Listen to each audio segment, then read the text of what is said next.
And welcome to the Spark success. प्रेम प्रेम विधाता की सबसे सुंदर कृति है, परंतु हर कृति को संभालना पड़ता है। अब इसी मूर्ति को देख लीजिए। जब कलाकार ने इसे रचा तब ये बहुत सुंदर थी, परंतु इसके पश्चात इसे संभाला नहीं गया। इसके स्वामी ने इसके देखभाल का कर्तव्य ठीक से नहीं निभाया और अब यह मूर्ति सुंदर लगने लगी है। इसी प्रकार केवल कह देने से प्रेम प्रेम नहीं हो जाता। इसके लिए आपको अपने कर्तव्यों को पूरा करना होगा। स्वदेश की रक्षा, परिवार व संबंधियों की सुरक्षा, संतान को संस्कार, जीवन साथी का आभार, ये कर्तव्य जब तक नहीं निभाओगे प्रेम से दूर होते जाओगे। यानी प्रेम का अमृत पाना है तो कर्तव्य की अंजलि बननी होगी। जब भी प्रेम की बात आती है हम सबसे पहले मन में एक नायक और एक नायिका का चित्रण कर लेते हैं। क्यों? आपके साथ भी यही होता है ना? पर प्रेम क्या नायक व नायिका के आकर्षण का बंधन है? नहीं।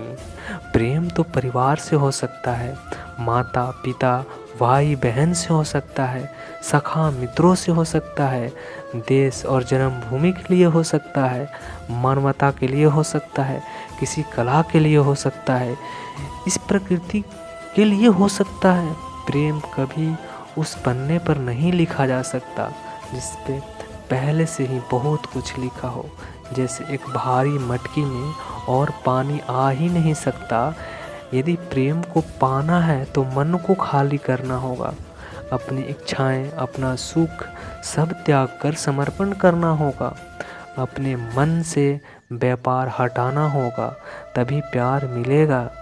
मेरे आसपास की ये वृक्ष, ये पौधे, ये पुष्प देख रहे हैं आप, है ना सुंदर?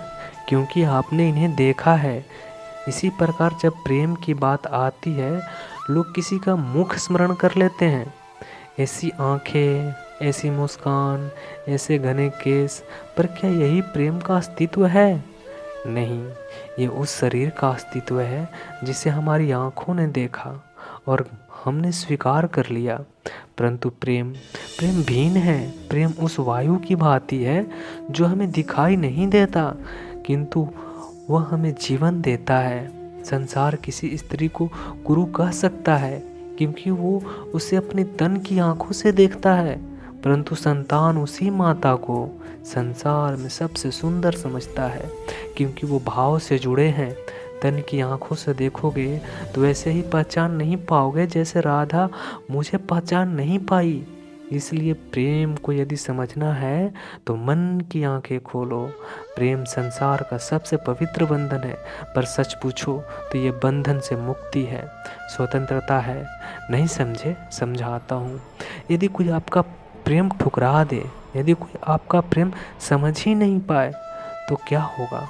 कुछ उदास हो जाएंगे, कुछ छल करके प्रेम पाना चाहेंगे, तो कुछ बलपूर्वक प्रेम का अधिकार करना चाहेंगे।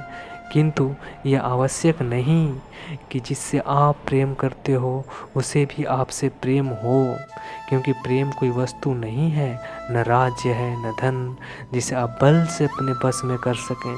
प्रेम हो सकती है जो आपके लिए हर बंधन तोड़ सकती है, किंतु स्वयं किसी बंधन में नहीं बन सकती। जिसे भी आप प्रेम करते हो उसे स्वतंत्र छोड़ दीजिए, क्योंकि स्वतंत्रता ही वो भाव है जो जीव को सबसे अधिक प्रिय है। प्रेम सच्चा होगा तो उसे अवश्य समझ में आएगा। तब तक के लिए निस्वार्थ भाव से प्रेम कीजिए। स्वार्थ हट जाएगा तो प्रेम आ ही जाएगा। तब तक प्यार से राधे राधे बोलिए। Please subscribe spark success.